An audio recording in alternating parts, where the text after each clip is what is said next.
You're listening to Raising Anchor on 990 WBOB.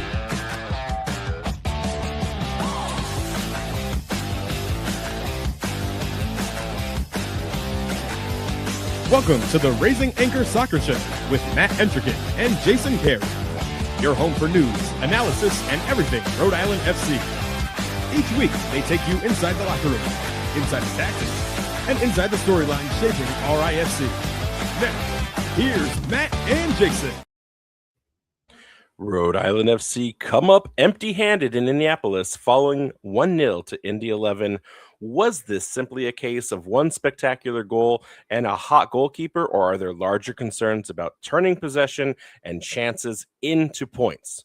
We're going to find out all that and so much more. But first things first, got to check in with the co-host with the most all the way over at the Raising Anchor Soccer Show studios, Mr. Jason Carey. How are you doing, my friend? Doing good, my friend. You know, still trying to make the best of these the weekends where it just keeps raining for some reason. You know, still, not a great game. Still had a good weekend otherwise. So we continue on. I wish I could feel that for you right now, but the question remains, I don't know, because I've been gone for so long. Jason, I might not ever return at this point. The weather is so nice out here, and I'm not going to be one to complain. This show's going to be fun. It's going to be sad. Everyone needs to kind of come in and get ready to commiserate. It's a story I feel like we've talked a lot about in terms of results and effort not matching where we need to go on the table standings. But before we get all into that, we've got some celebrations here, and we can either go U.S. men's national team winning or Arsenal not winning. Which way do you want to go with this, buddy? All right, the USMNT actually won a game. The last friendly kind of window got knocked out both games. Took a 3-2 win over Senegal here. Goals from Dest, Pulisic, and Balogun. Senegal is actually rated fairly highly, I think. 14th AFCON or 16th champions. Place. Yeah. Alleged AFCON champions. You never know how. Allegedly, yeah. They don't really feel good about how they won that one. But I think you're right. It was. I think it's a good pressure test. Of course, Germany coming up in the weekend ahead. These are definitely teams that are going to prepare Poach's team with or without Diego Luna, I guess, at this point. But the real question becomes, I don't know if you watched the game. I certainly did. I had nothing else to do at 9 a.m. here in Hawaii. Was that a good game? Was that a good team? Early goals from especially Pulisic combining on both the assist and the goal. I'm trying not to become a U.S. men's national team podcast here, but I want to get hyped for this team going into World Cup. Are we back? Like, is this 2014 U.S. men's national team? I didn't see all the game. I saw some of it. And I saw a lot of the highlights, and looking at the attacking combinations, they looked good. And I think that's kind of what I'm hoping for at this point, is just some entertainment, especially considering another story we're going to talk about a little bit here, where it seems like FIFA wants these games to flow and be entertaining and not become slog fests. I think Germany will be a good pressure test of like, how good are we actually? I think seeing us beat, Senegal 3-2, even though it was just a friendly, makes me think that, give me a little bit more hope that like, maybe we can at least get out of the group stage, because before I was like, I don't know about that. Yeah, I saw some pretty condemning training videos where they were like, we're not even going to make it out of the group stage. And, here we are going through our best. But listen, I was happy about the U.S. men's national team result, but I know you were even more happy that soccer was restored in our country after a certain result in Champions League this weekend. Go ahead and share. We get one time as City fans. You get one time to enjoy this moment. So the floor is yours. I wouldn't really care too much if they win, but I thought it was funny, especially the way that they did lose. Arsenal lost PSG back-to-back Champions League titles here. Good thing. I'm glad I decided not to watch this and go watch Backrooms instead. Because apparently that, it was just a complete slog fest. I ended up catching the penalty shootout and got to enjoy that. Arsenal scored too early, and kind of relied on their defense there and gave PSG a way to get back into the game. So, congrats to them. PSG, this iteration has been fun to watch compared to the old superstar version that was just a bunch of nonsense. So is it I mean, if you're an Arsenal fan, whether you were watching Backrooms or this game, both would have been a horror story in and of themselves. I look at this, I look at PSG winning. Obviously, it's not an entire French roster, but there are some French players on that team, of course. Is this if you were to grasp at straws, could this be an indication early on that maybe France could be a dark horse in some of the ways for going further in the World Cup, coming off of the fuel of a Champions League victory? Yeah, I mean, it's not 1-to-1, right? That team is made up of a bunch of different internationals, but they do have some key talents there in French players. So it could be a precursor that at least France is going to do pretty well. I don't think that would surprise many people, though. I mean, Sammy Latz over here in the chat saying France is a good soccer team. Who knew? I think a lot of us knew that one, Sam. I think a lot of us knew that. But speaking of France and speaking about the international game at large, Rhode Island FC announced today 2 midfielders going up on international call-up duties. We already reported last week as breaking coverage that Jose Quezera was going to be away with the Rwanda national team. Weren't sure at the time if we could report Dwayne Atkinson. We had heard some things, but it hadn't been made official. But he also being called up for Jamaica to play with the Reggae Boys. First off and foremost, they're going to be playing a couple of games from the Rwandan side against Comoros and Tanzania, and then Atkinson with Jamaica will go up against South Africa, getting them ready as a prep or a tune-up match for their World Cup season. Interestingly, we've heard these 2 players, Jason, get called up in respective windows, but never at the same time. In fact, this is the first time in Rhode Island FC history that multiple RIFC players have received call-ups in one window. I thought that was wrong when we saw that in the press release, but then I realized that it was because my favorite, Isaac Anking, was not healthy enough to get called up for Puerto Rico at the time. Instead, traveled to Pittsburgh in that match. Should have been. He was literally on the poster for that Puerto Rican match, but unfortunately not able to make the trip. So this is the first time in club history. How do we feel about, one, the honor? I assume we can wax poetic here for a second on that, but then 2, how do we also feel about losing 2 players for a match, whether it's USL Cup or not, in a game that really doesn't matter at the international level with World Cup action and both these teams not in it, just a handful of days away? Yeah, I guess there's 2 sides to the coin, right? It's a great honor, and to get kind of knowledge, it brings more notoriety to RIFC, right? Like, oh, they have actual, world caliber players who are out there playing for their national teams. But at the same time, like, they're games that don't matter. But, maybe at the same time for RIFC, maybe we're in a spot right now where maybe if they go out to their national teams, as long as they don't come back injured or anything, if they can kind of get some more confidence, bring some more goal scoring abilities back to the team, maybe we can miss them for a match or 2. I would love to know if Panini had every club that was close to qualifying. So Rwanda in their AFCON qualifications, obviously Jamaica in that play-in game, almost making it to the World Cup. I'd love to know the Panini rosters to see if I know Quezera would have been a lock. It's possible because I've in the Panini collecting, I found a few players who I know have been transferred to other clubs in the January window, but it still has their club from the previous season, so they didn't update them. So they had to have made these a while back. Right. And so waiting for those to just put the booklet together after we learn who actually made it in. It's crazy to think that we could have had Jose Quezera. I know we would have had Jose Quezera Paninis. I don't know if we would have had Dwayne Atkinson. He seemed like a fringe call-up. Do you think there's a full Italy set out there of stickers that they were ready to like print but didn't get made? It's like when the Super Bowl losers or the runners-up, all the gear goes to a country in like Africa or Indonesia, and they they get like, you're the champions, but you're not really the champions. I don't know. Hard to say, but it'd be fun to see paninis for some of our players. That's got to be a future thing that we pursue in the next World Cup cycle, of course. Listen, speaking of FIFA, speaking of the World Cup, I know we are trying so hard to make sure that we do not end up in a space where we end up covering this. We want to stay niche to the Rhode Island. We want to stay niche to USL, but it's hard not to get kind of talking about some of these points as the global game comes here. You know, Providence making such an effort to be a part as like a host but not host city.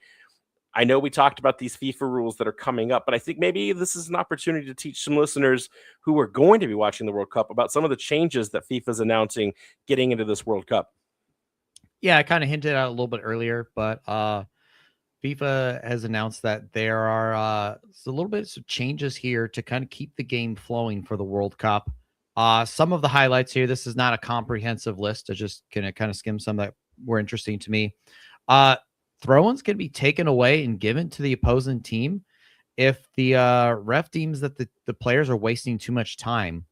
They said 5 seconds. I don't know how lenient or strict they're going to be with that. Same thing here with goal kicks, where if a goalkeeper is taking too long on a goal kick, that can actually be taken away from the defending team there and given to the opposition as a corner. So that could be exciting. Second yellows that are leading to a send-off can actually be, as long as they said something about it being quick. So I don't know how they'll enforce that, but can be reviewed by VAR to make sure that, we're not sending players off if unnecessarily. If players don't leave the field in 10 seconds, the substitution can actually be forced to wait a minimum of 1 minute until the next stoppage before being allowed to be back onto the play. So I remember a while they tried to have players like, hey, if you're all the way on the other side of the pitch, just leave right there, walk around instead of slowly walking through the whole field, clapping and kind of wasting 30 seconds, if you will. They're trying to speed that up. We saw that real fast, though. We saw that in this most recent friendly, Japan versus Iceland. I only saw the highlight clip that was getting around the internet. I didn't see the actual amount of time that seemed like it was infringed upon, but they used that to the advantage. Iceland playing a man down for that minute, and then the goal happens. I don't think there was enough, catching Iceland in any kind of transition to where there was a man advantage. Obviously, any person down, though, like you're going to be at a disadvantage, but it felt more like Japan just moved the ball around enough to destabilize Iceland. But it's very interesting that one of the first glimpses we see of that particular rule immediately impact the game with a goal. Like, that could be the sign of something to come. I'm not quite sure. Yeah, and then the last one here, similar. Players being treated for injury will be required to leave the field for play and must wait at least a minute before being allowed to return. We've all seen people kind of, fake or exaggerate injuries, and then as soon as they're like, okay, I've killed enough time, let me just get back up and start running. So trying to discourage that type of play. What do you think about these changes? I mean, I think these are pretty positive here. I don't like the things being taken away and giving to the opposite, especially the goal that one kick to a corner. That's wild. Yeah, that one I'm curious to see how that's actually like impacted in play. But the other ones, I'm kind of for it here. I think maybe like if they're really strict with the 5 seconds, that could be a little crazy. I feel like maybe 8 or something arbitrarily. Just give them a few more seconds, especially at times when you're being pressed real deep and you're taking an extra second there. Like, how can I find an actual open man for a throw-in? The one I like the most is the second yellow card being reviewable. I have lamented about that for years, that if we have the policy in place for red cards to be evaluated, it should be any ejection. So that one I love the most, because how many times have we seen something where, it's a dive or it's acting and there's no contact, but the player gets sent off because it's not reviewable. That's probably the one that matters the most to me. I think all of these other ones will have an impact on the game, but I think the most rewarding one, especially to defenders and especially the way disciplinary actions will accumulate now with the expanse roster, I think this will probably be the best one for teams that want to be a little more physical. Absolutely. Yeah. Well, we got to go to break because it's already that time. When we return, we're going to talk about how Coach Cano set this team up for its setup in Indy at Indy 11. We're also going to talk about the table standings. And guess what, Jason? We haven't moved anywhere. And we're going to talk about all that and so much more all here on the Raising Anchor Soccer Show. Thank you for listening to tonight's broadcast powered by Sprout Coworking. For all your business needs, large or small, visit sproutcoworking.com. Powering 990 WBOB, that's sproutcoworking.com. Now, let's get back to the Raising Anchor Soccer Show on 990 WBOB with Matt Entrican and Jason Carey. Looking at table standings, just like you said there, didn't move the dial here. Rhode Island FC still occupying 9th place after their 1-0 loss to Indy 11. Now on a 3-3-4 with now only a +3 goal difference there. I mean, it's still positive, I guess, if you will. At least we only lost by 1 there. Now when we look at the full-time series, though, Indy leads with 3 wins to our 2. Still going to play them one more time later in the season. Maybe we can kind of trade those blows back and forth. I don't know. So I was looking at the table standings, and in my mind, I know we talked with John Morrissey, which, by the way, I went back and listened to that show. I've never laughed as much at John Morrissey's answers as I had in that. I know that with me here, production value, I was on my laptop mic that day. Long story short, don't let your father turn switches in the room. It was still probably the funniest thing I've ever heard us do. So I'm going to pat our own backs and John's. I hated also that John got a lot of the Indy 11 predictions right on that show. But, you know, I said in that one that with a win and a couple of other things going our direction, we could have gotten as high as 5th place, right outside of the home playoff berth looking in. I didn't even wax on the idea that if Indy won, that they would go to 2nd place. So Indy 11 and the Brickyard Battalion and all the fans, you're welcome for getting you into 2nd place. Weirdly enough, though, if you look at the rest of the table standings, we actually still would have been right there in that we would have been tied technically on 7th. We wouldn't have made it the way that some of these results happen. But there's 2 things I want to bring up that are not Rhode Island specific. One, Hartford now all the way down right next to us, ready to be cellar dwellers with us. And also, have you looked in the West? Sacramento Republic out of playoff contention right now? Not something I would have ever told you at the beginning of the season was possible for one of the perennials out of the Western Conference. Yeah, this is definitely a weird season. It's still like, hey, if we could find some level of consistency, we could really get into some like good positions here, but no one is having any sort of consistency here. It's, I mean, maybe, you know, to circle back, maybe the reality is here that, you know, the playing field is a little more even here, and there's a lot of good teams in this league. So a lot of mid teams, you know. One of the biggest questions we got in the mailbag, and we're not answering the mailbag because we're going to talk about it here, was should we start to be worried, right? Is there a situation now where this team is heading in the wrong direction? What do we do about it? Went back and ran the numbers, at least comparatively to 2025 season. And guess what? We're in the exact same spot in both the table and in the same spot in terms of points on the season. 12 points now here in 2026, 12 points after this many matches last season. The only real exception here, and maybe this is part of the vibes test, is that we had a much stronger showing in Jägermeister Cup action, which kind of smoothed over some of the cracks and the lost point opportunities last season. So, you know, you just said the word consistency a second ago. I almost have to say, you know, if you're talking about consistency, Kano has been nothing but consistent, putting on the full display level here, as he just does not want this team to excel in the first half of any of the seasons that he's been our head coach so far. I mean, I guess at least we're consistent, right? We start this year slow. I mean, the thing, though, to prove that consistency is that means at some point in July or August, we have to get good, right?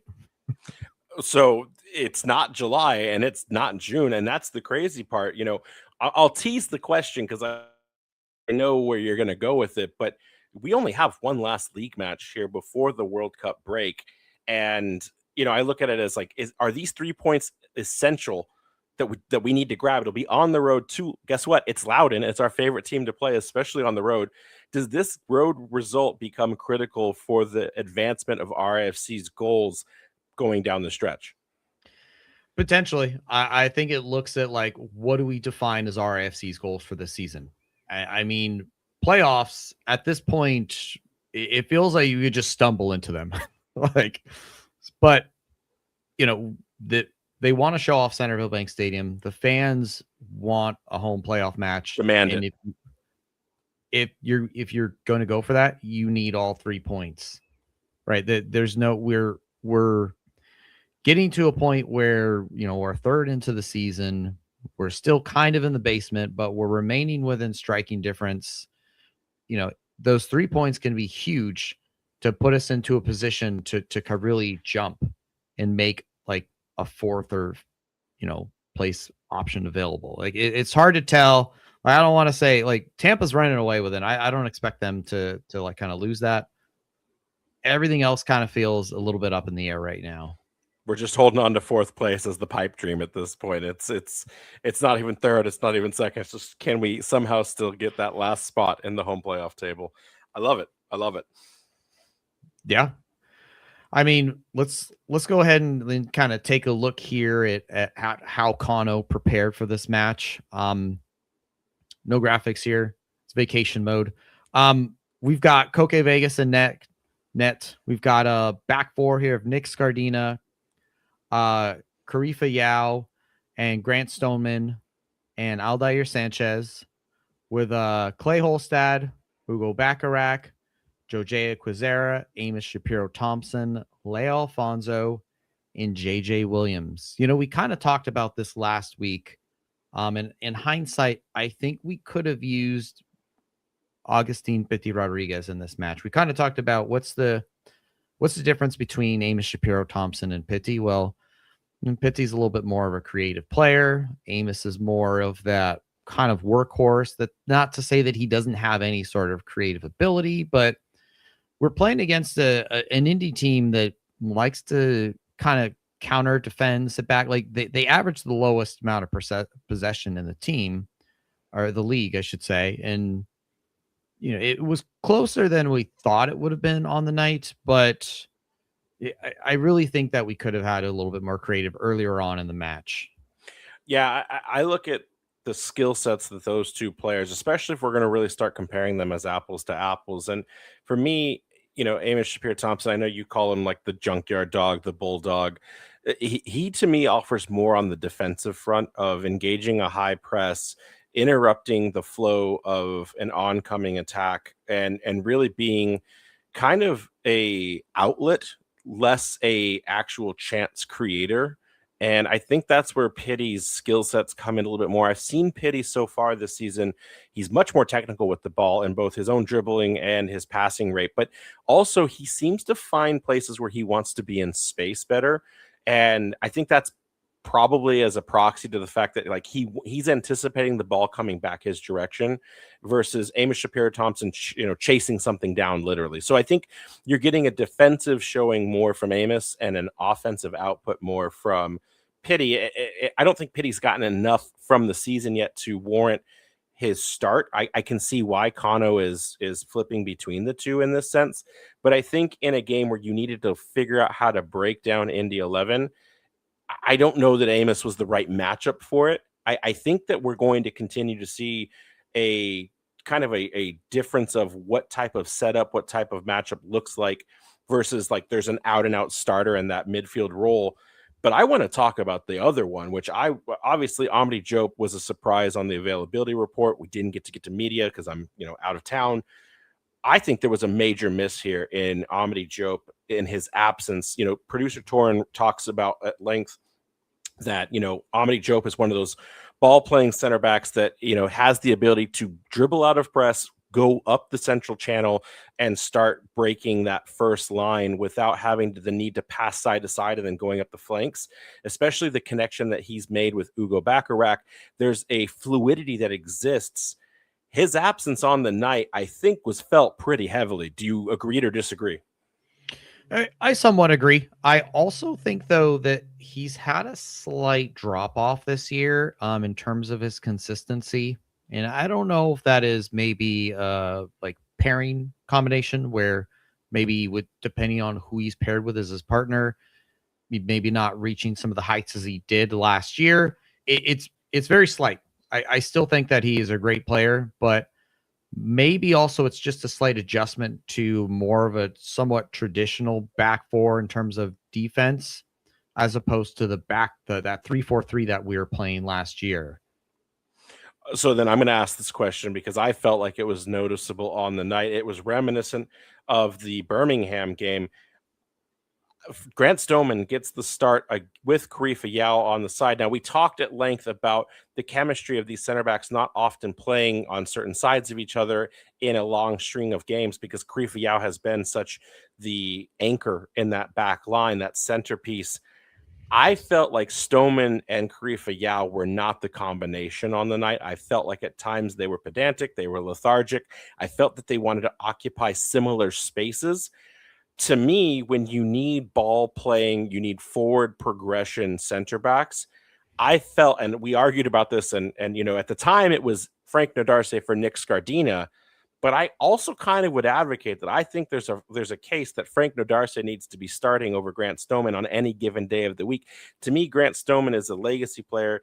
He's a leader in the locker room, and he's the guy that probably can kill games defensively if you need it. But from an attack creation perspective, I just don't know if I see that still in Stoneman's locker. Curious what you think about when we talk about the bravery of these teams moving forward. And I'm not trying to throw shade at Stoneman. I just feel like Nodarce is the better pick on the night. Do you think we would have seen something different if Nodarce had been in this game instead of Stoneman? Potentially. I think when you compare the two, right, like you said, Stoneman is that leader, maybe like to kill a game, right? And you would kind of expect to see him play maybe against an opponent who's going to sit back more. He'd be able to be calm on the ball, distribute, kind of not have to worry about counters, if you will, as much. Because Indy was trying to hit us with speed every time they got the opportunity on the counter. And I think that maybe that just wasn't his strong suit. We've seen Nodarce employed as just a straight up center back before. And I mean, he was very good at the first season. Last year was kind of a mix where we saw him start to be employed more as like a fullback. I mean, I don't know why he couldn't just slide back in and we could give it a try. I do know, I think that the one thing about him is that he likes to play a little loose and fast, is a little dangerous. So there maybe need to be some communication where like he's going on an adventure. Yeah, I was going to have to like, cool, I'm going to just sit back here for a second just to kind of, guard the back line. But I'm down to see it. I wonder if he's at more of a disadvantage with a traditional center back pairing instead of a back three. It's something that we'll have to watch, but I just wasn't impressed so much. And I say that going directly into the heroes and zeros. My hero of the match was Hugo Bacharach. I thought he did the most with what he could. I'm always surprised when he comes off the pitch, especially if he's not on yellow card accumulation. I look at the back line pivot, or excuse me, the center midfield pivot. Clay's on a yellow, stays in the game. Bacharach not on a yellow, surprisingly. I mean, he's been on a lot this season so far, and he's the first one gone. I think that he offers the most, combinations with the center back line, getting further up the pitch, especially when they let him go. Like if they give him space, Hugo's always going to take the ball and go, "Let me see what I can do with it." My zero, I said it as Stoneman. I just don't think he did enough on the night. Yeah, my hero here, Joe Jaya, the international call-up here, created 5 chances and had another strong performance despite the result. He was really creating opportunities there, just didn't get anybody to put that in the back of the net. My zero is the international window timing. We're going to be missing him again when he's probably having his best season for RFC right now. So 2 things. One, I'm going to have a long conversation that you cannot continue to get away with not naming players as zeros because you don't want to hurt your relationships with them. It's okay to call them out when they've done poorly.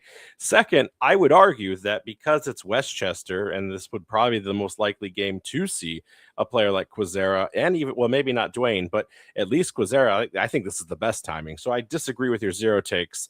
Producer Torin here, Scardina was his hero. It was a top shelf performance on his part. He continues to believe that he's a lock-on starter, and his zero was Amos Shapiro-Thompson for his lack of creativity. You don't get to advocate or state your case, Jason, because we're way over on our break, so we got to go to break, and when we return, we're going to break down each of these halves as well as the biggest storylines out of weekend's match, all here on the Raising Anchor Soccer Show. Fans, as the weather becomes more and more unpredictable, be sure to check out 990 WBOB's weather page for all your temperature, storm, and travel info. Stay prepared for whatever Mother Nature has in store with the 990 WBOB weather page. Now, let's get back to the Raising Anchor Soccer Show on 990 WBOB with Matt Entrican and Jason Carey.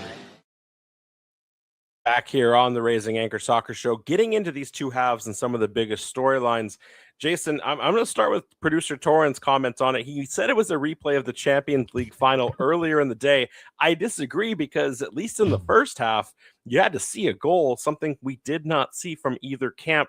This game felt mostly flat in the first half. There were chances on both sides, especially 17 seconds in for Noble Okello for Indy 11 on that side of things. But this game just I never felt convinced that we were necessarily in it to win it, but I also didn't feel like we were potentially going to drop points. This had a draw. This had a 0-0 draw for at least the first 45 minutes to me. Yeah, I joked here in the notes. I was like, did the first half even happen? I mean, there definitely was a few opportunities there, but nothing super clear cut from either team that really felt like they were going to take the scruff of the game. Surprisingly, it was 50% possession. It really didn't feel like that, but it was a little bit back and forth. Indy did have a little bit of a moment there where they kind of were controlling possession there. But yeah, do you think this is a situation where RAFC, knowing that maybe they struggle in first halves a little bit, they can be a bit of a second half team where they're like, let's just get to the first half without a goal being given in? And that's part of it, right? Like there's a part of me that says, gosh, we really need to score goals earlier. We need to, dictate terms, dictate tempo of these types of matches. Because we see when Rhode Island's leading in 90% of matches, they usually can walk away with 3 points, or they can play stylistically that they can set that tempo.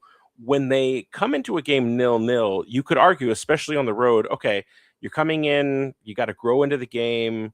You got to make sure that you don't make or give up something silly in the first half. Like I was okay with it at first, because to me, it's like, okay, if we're a second half team, you walk into the locker room at halftime 0-0, the whole 45 minutes left for this is yours to have. It's the game needs to be broken open. And I kind of went into that with that optimism of thinking like, okay, we will do something spectacular in the second half. Instead, the spectacularness was from the craziest goal of the weekend coming out of Indy 11's Bruno Rendon, excuse me.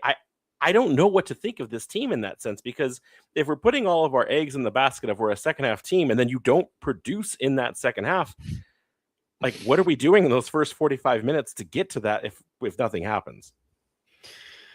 Yeah, I don't know. I mean, to be able to get into the second half at 0-0, I mean, it's probably not that bad of a result, right? I mean, I think this team was in fourth or fifth before they jumped to second there.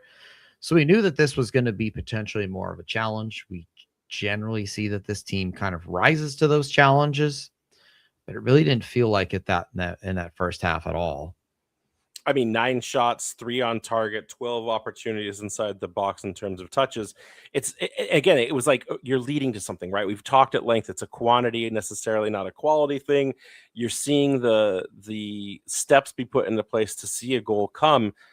But then we get into the second half, and collectively, if you combine both halves, Rhode Island outshoots Indy 11 20-7, but it's not enough. Like you can say there's season high crosses and 33 crosses. You can say we had 33 touches in Indy's box compared to like the 11 that they had all game. Sometimes that just doesn't matter. And then when you get to the 55th minute and Rendon, sitting far post, shakes Sanchez, runs back across unmarked, and does this like half volley chip across his body back towards the far post. And nobody can get to that. Like Koke is just flabbergasted that thing goes. I was too. We've talked at length of is this team lucky, and I don't think they are. I think they have to brute force almost every single one of the goals that they get. What do you do in those situations? Because we couldn't get the early goal, we didn't have Quezera scoring for us. We're suddenly behind, and we know what happens when this team chases. And spoiler alert, it's not good. Yeah, and you say like when we talk about that, like that second half goal that they got there, in Indy kind of came out second half and they kind of pushed the tempo of the match a little bit into next gear. I mean, maybe we could argue it's a fluke, maybe it's lucky. I don't know. Maybe he scores those in training all the time, but like if there are times when no matter how good our defense is, they're going to give up a goal. And so in that case, we either need to match that with a goal to at least get it a point out of that, or go and get a second a win. But it kind of didn't feel like RFC really were playing, like you said, to win this match at all until that goal was scored. And they realized like, oh, we can't rest on our laurels here anymore. We're down now. Did you notice the intensity that Rhode Island suddenly flipped a switch once they went down? Like, and that's the thing is like, I noticed in the first half we were playing, I wouldn't say conservatively, but like we knew that there was another gear. We knew there was another step that this team could take. And then I felt like we didn't see it. And I'm not talking the subs. I'm just talking the overall athleticism, the overall energy. It's like suddenly we get dunked on and we woke up, which I don't know if that's what makes us a second half team, whether we do the dunking or we get dunked against. But it was like you got punched in the nose. What are you going to do about it? And why does it come after getting punched in the nose? Like, where is that fight? Where is that chutzpah in the first 45? That was the biggest surprise because I didn't realize it till I saw it on the pitch. Like, oh, now they're playing, but it's too little too late. Yeah, and then you saw all of a sudden that RAFC dominated possession in the second half, getting close to 60 at 58% there. They were looking to attack. They sent in tons of crosses, like you said, a season high there, but the problem was only 30% accuracy there. It felt like it was a siege of Indy's box, but Indy's defense, along with Eric Dick there, kind of just gobbled everything up that we threw at him. And, he kind of came up big on the night here with 6 saves. I mean, at this point, it feels like maybe he's our arch nemesis. It was never Pittsburgh. It was always Eric Dick. It was just Eric Dick. I mean, I wonder at a certain point, were we just unlucky, or did he stand on his head to keep a clean sheet for us? I mean, I don't know. The guy's like not 10'10". He's a monster in the net. We've always had problems. I think we've only scored the 1 goal in Jägermeister Cup play. To your point, breaking down the two sides, you said the possession, but 11 total shots to Indy's 3. It's not just Dick at that point. It's also the fact that once a team goes up on Rhode Island, they all have the blueprint. They know that they can just play compact. They can play reserve. They don't have to park the bus. They're not turtling, but they don't have to be as adventurous. They can invite the pressure in because Rhode Island doesn't typically have a way to carve through teams and break down defenses. They are much more a transition team that can find the 1, 2, 3 quick combinations and rely on shot volume to get a goal into the net. We've seen, 21 touches in the opposition's box in the second half to Indy's 6. Like Indy didn't care. They didn't need it because they knew they could hold on. And that's kind of becoming a problem. I don't know if that's a problem across the USL. I'd love to know. Maybe we can get John Morrissey to ask how many teams can come back from disadvantages or from being behind. But it's not something in Rhode Island's, in playing deck this season. It just doesn't seem like that's something that they're interested or they have a solution in how to find out and do. And also, unfortunately, it feels like when we have clawed one back, usually we get countered again right away and get scored on again. So I think that's going to be one of the big tests and question marks for Conno Smith for the rest of the season is how do you claw one back if you can't get ahead in a match? And how is this going to set you up for success into a playoff run? Because if we're playing on the road like we did in this match, I know we saw success in a post season result in Indy last go around, or I guess in 2024. We're going to have to learn how to do that again. And I don't know if this team has picked up those lessons yet here in this time. Want to talk one last thing before we go to break. Looking at the actual shot volume, I said a second ago, it seems like this team's finding it hard to find the back of the net.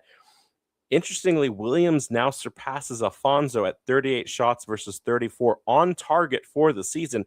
We've talked at length about Afonso being a USL leading category of shot volume. Interestingly here, Jason, Williams, his conversion rate is 13.5%, while Leo's is second worst out of the top 10 at just 5.9. Juan Carlos Obregon Jr. is even worse at barely 3%. Is this a quantity thing now versus quality, or should we be approaching how we consider shots and what the healthiness of this offense looks like? Because I'm quite not sure at this point if this is working. Yeah, I mean, Busy's sitting there at the top of the charts, breaking it down at per 90 level. He's at 33.3% every 5 minutes. But he doesn't play enough for some reason, which I mean, maybe we need to get some more of him on the field, because honestly, I think Leo started out the season pretty good, but I think he's kind of in a funk. I feel like the last few matches he hasn't been living up to what we saw, and he really hasn't been getting those goals that it felt like were eventually going to come. And to be fair too, like when I say that the goals aren't coming, I would be remiss to not say we've had 2 games in the last 5 that have been 4 goal productions. I don't mean that we can't score goals. I mean, we can't score goals when we need a goal. It is a completely different category when you're up 3-0 on an opponent. Then you just, they're desperate. They're trying to do something different. They're changing tactics. They're not playing the style that they want. And you find one, or you get some luck. We need that luck in the games where we need to get back into a match, or we need the go-ahead goal earlier in. I would be okay if we start spreading these 3-0 goal productions into 2 a game, to where we can close the game down 2-0, 2-1. We need points more than we need goals at this point. So I don't know what the answer is, but I know that there's frustration in the team. I know there's frustration amongst the players that we continue to drop points. And I know there's frustration in the fandom. So I think Westchester, I don't really think it's a big test on the season at this point. I think we are on life support. We see what happens. But like you've said, we're not in control of our destiny when it comes to Prinks Tires. And I think we have really one showing left before the World Cup in that Loudoun matchup. And well, we've never won yet against Loudoun. So who knows? Maybe this is the time, Jason. We've got to go to break. And when we return, we've got the most important part of the show. And that's, of course, the mailbag. And it's all here on the Raising Anchor Soccer Show. Now, let's get back to the Raising Anchor Soccer Show on 990 WBOB with Matt Entrican and Jason Carey. Reminder, you can always write in questions live into the show if you did not get a chance to send one in via email or all the other social platforms. But jumping right into this, Luke S. writes in, are we missing Chico yet? 8 goal contributions, and it's not even June. Technically, it's June now, but when he scored it, it was still May. Oh, man, I didn't even realize he's been doing that good. I mean, do we miss him? Maybe, but realistically, he just did not fit the style of play that we did. So unless we were going to get rid of JJ and move forward with Chico as our only striker, I think realistically that's just a kind of unfortunate thing that just didn't work out for us. When you look at it, the comparison because of signings is Leo not even close to Chico's numbers. Does it feel a bit of remorse or a bit of buyer's regret at this point, or because stylistically 2 different players, it's not even fair to compare them? Yeah, I'd say stylistically 2 different players, right? Leo's more comfortable playing out wide. We tried that with Chico, and he had a few moments where it felt like maybe give enough time he could learn to do that, but it wasn't his actual thing. So, Rachel H here saying, when is the team going to wake up? We start games way too slow. I didn't know at first if you meant like what part of the season will start to get hot. That would tell us scientifically it's like August 1st. So enjoy July, go to Narragansett, go to the beaches, do whatever you need to do, and come back for August performances. But in terms of waking up in like actual game day, 45-minute halves, I don't have the answer. I don't know if this is a technical decision by Kano to start games a little bit more conservatively and that there's a style and structure that he wants to implement, or if this is a mentality thing. I wrote this in the Discord. I don't know which one it is. If it's a mental thing, then Kano's got to address it with this team. If it's a Pep Guardiola level of tactics that we don't understand just yet, I think he needs to shake that off and get back to just some direct football terrorism and go at it. That being said, I don't know when they're going to do it, but it needs to happen yesterday. Ben S. writes in, how can this team find consistency? Are we missing a piece that's going to make us click? I mean, I think this really ties into what Rachel is saying there. I think the problem is consistency is either one of two things. It's mental. Either these players are going out there and they're not like engaged until they get sucker punched, or it's some sort of tactics that they are, like you said, maybe this is some crazy 4D underwater basket weaving that they just haven't grasped yet and they need a little bit more time. I think that it needs to be one of those two things. You either need to get them to lock in or you need to like tighten up those tactics. I mean, it could be obviously both, but at least with like tighter tactics, it's a little bit more simpler in terms of like, you know, most these players are professionals for a reason. They should be able to play pretty basic stuff. Are we missing a piece? I don't know. I don't think so at this point, but we've consistently, at least the first 2 years, been able to bring on, you know, midsummer signings that have kind of really helped us maybe shore up and become stronger. What that piece is just yet, I don't know. I don't know if the World Cup window is going to maybe cause that an issue because all of a sudden there's less games in this time frame to decide what it is. But I hope that our office knows. Travis L here saying, I hate Dick. I don't care how that sounds. Listen, I understand what you're saying. Obviously, replying or inferring to Eric Dick. I thought you were talking about Spotted Dick. I mean, English cuisine is bad. So phrasing matters, and it is Pride Month, so phrasing matters. Terrible timing. But yes, I understand, Travis, the sentiment there. Rich M writes in, is it time to give Logan a start over Leo and run with two up front? Jason, this is an interesting tactical change. What do we think? I mean, possibly. I was just saying how it feels like Leo's been struggling a little bit. Maybe, you know, it depends. I don't know how he would respond. Some players respond when you bench them, right? Say, hey, all right, I'm going to give the kid, the college kid a try here, to kind of give you a warning, like you need to kind of step it up. Other players that destroys their confidence. So I don't know what type of person he is and how that would how that could work. I think the only problem there is that Logan feels like, you know, we have JJ at home in a way that he's like somewhat of a big battering ram type of player who wants. So I don't know with two battering rams up front if that'll work unless we just put a bunch of creativity behind him. But hey, I mean, it's West. Too bad. That could be the move, you know. That's all I'm going to say. Yeah. Joe P here says they played well and had their chances, but you have to convert solid chances to spectacular ones to beat Dick. Also give credit to Rashid and Craig marking out JJ in the air. Quizera also picked up where he left off, but he could not convert. Also, you can tell players to watch out for Quinn and Rendon, but in the end, they ended up cashing in. Joe always makes a statement, never asks a question. Agree about JJ being isolated. Hence why I kind of agree with the previous question from Rich on, you know, does Logan, just two bruisers up front, maybe increase our chances, at least from a set piece perspective, or just making back lines be a little more honest in their coverage? It felt like all the pieces were there, but against a quality world-class keeper like Dick, it just wasn't enough on the night. He is, like Jason said earlier, truly becoming our arch nemesis. Quickly, by the way, taking the ranks of some of the worst keepers that we don't love on this show, dispelling a certain former keeper out of Oakland whose name shall not be repeated because it gives him power. Brad K writes in, felt like we got more out of Rodriguez and Fuson when they moved into the game. Where is our athleticism? We need to see at least Pitty starting moving forward. I tend to agree. I feel like the team kind of didn't wake up there, and I think Pitty gives a creative spark. I even think that you could probably start both him and AST at the same time if you maybe push Pitty out wide. Stacy R says here, does losing to a higher placed team blow your theory out of the water about matching opponents? It seems like we're just bad. Stacy, not drinking from the hopium tonight. Coming in hot there, Stacy.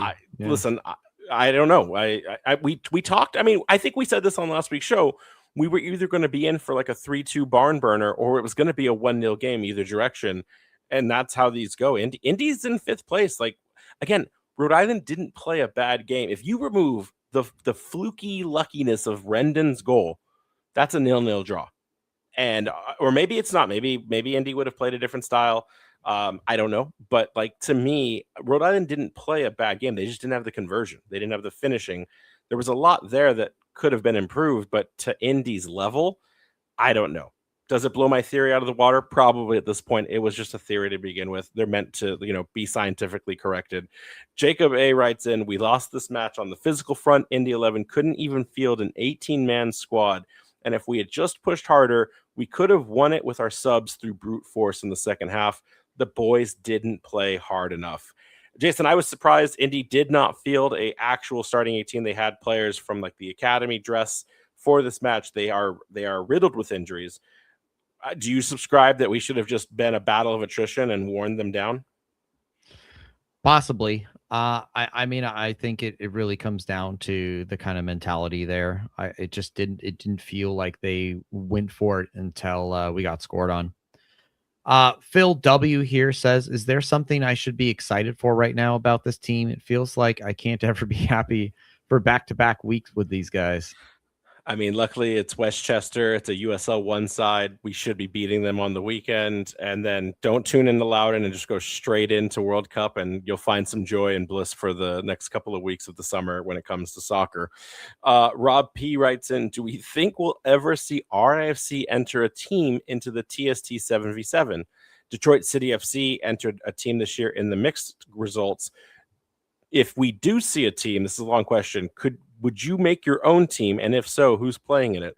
Jason, let's just do RFC. We don't have time for the 7v7. We'll do this in a later show, Rob, I promise. But let's just do tonight. Do we think Rhode Island FC will ever enter a 7v7? I hope so. That'd be cool. I mean, we don't have time to answer that, but I think players like Clay Holstead and Amos Shapiro-Thompson, because of their flexibility, would be good shouts for those for plans. Deezer says here, how do you think the team, players, and staff will respond to the World Cup break? Will they be able to handle the influx of fans? So I don't know if you are referring, Deezer, to like the international fans coming in, because like Scotland's Tartan Army is not going to come and find Noah Fuson and get his autograph. If you're talking about the team like taking a break, they will be taking at least a 1 week sabbatical, but it's a very short break so that they can get a little bit of time away, because it's hard to get vacation time in between these things. But they also have to stay sharp. They have to stay crisp going into their next match on the 4th of July against Orange County. So from what I've been told, there's going to be about a 7 to 10 day go out, do your thing, but then very much report back, be training the entire time, be ready to go. As for fans, from what I'm hearing, Centerville Bank might not have as many activations as we think. It's very difficult when you're a stadium, you're a crown jewel, you're a very public entity within a soccer landscape. To be playing games, you have to hide advertising, you have to hide partnerships, because it's all got to be FIFA's way. So I know that there's like the Ghana celebration. I know there's the Cape Verdean send-off. But in terms of watching actual games and having fans attend, you're really only going to get the Orange County Independence game. And I think we talked about this a couple weeks ago, that game might already be close to sold out just because it's a fireworks. It's the 4th of July, independent of the World Cup. So I don't know how much that'll impact the stadium, but from a staffing perspective, I think the players that care, I don't see Noah Fuson even going anywhere. He's going to be running 16 miles on that pitch in practice every single day. And I just think that's how it's going to be. Yeah, I think there's more of a long trail to that we could probably talk to at a later time, but it's more of like, how do you get that hype to continue on to convert those to maybe tickets in other July and August games? So. Yeah, if Rhode Island FC is smart, they will find the Tartan Army and continue to sell Scotland scarves and be a part of that, catch that action, and try to build some fans that want to watch American products in addition to their own Scottish Premier League. Yeah, street team is going to need to work hard. They're going to need to be out there advertising, be like, hey, when you're done with this, come check us out. Street team actually has to hit the streets. That's how it works. But Jason, we are way over time. It has been so much fun doing this show. A little bit of a just programming note. I probably will not be on the show, and instead I will have the ever good friend and producer of the pod and producer Torrin Kelly on the show to talk all things Westchester preview. And then we'll get right back into it when we get ahead for that Westchester game. And I will see you guys all back in Rhode Island ahead of next week. But otherwise, it's been a blast, bud. Yep. Thanks for joining us, y'all. We'll catch you next time. Anchors up. Anchors up. You've been listening to the Raising Anchor Soccer Show. You can follow the show on Twitter, Threads, Blue Sky, and TikTok at RIFC Podcast. and at Raising Anchor on Instagram. And be sure to check out and subscribe to Spotify, iTunes, YouTube, or wherever you listen by searching for Raising Anchor. Make sure to check out all of our coverage over at the Blazing Musket for all your New England soccer coverage, including RAFC news at theblazingmusket.com. Fans, we thank you for listening. We ask you to be kind and courteous to your neighbors as you leave the show. We thank you for joining us and look forward to seeing you again. Until then, I'm your main man, Juju, and on behalf of the Raising Anchor crew, goodbye for now.